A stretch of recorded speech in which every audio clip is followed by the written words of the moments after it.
La pratica psicomotoria può aiutare i bambini in quei momenti delicati di cambiamento, per esempio quando stanno per iniziare il nido, la scuola dell'infanzia o la scuola primaria?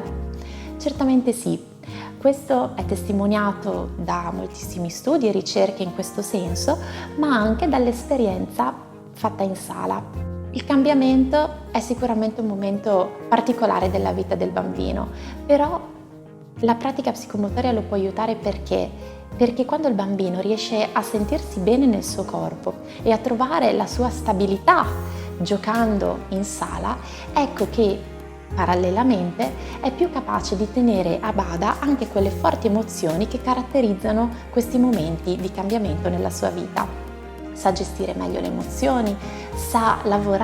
può lavorare la sua sicurezza affettiva sia in se stesso che la sicurezza negli altri, e questo gli permette da un lato di sentirsi capace di restare anche in quei momenti di difficoltà che può incontrare quando vive i primi giorni in una nuova scuola, e per i più piccolini può sentirsi più sicuro e affinare quella fiducia nel fatto che la mamma e il papà, anche se ci lasciano un pochino a scuola, ritorneranno poi a prenderci, e quindi andare a rendere più facile tutto il tema della separazione, delle prime separazioni, senza viverlo con troppa angoscia.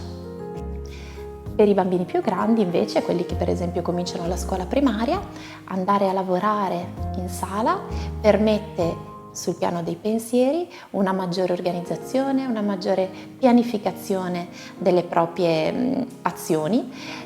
una maggiore lucidità sul piano mentale, una maggiore predisposizione all'ascolto e quindi all'apprendimento. Quindi non dobbiamo temere come genitori di mettere troppa carne al fuoco, ma anzi pensare alla pratica psicomotoria come un valido sostegno in tutti i momenti di passaggio e di cambiamento, come l'inizio della scuola.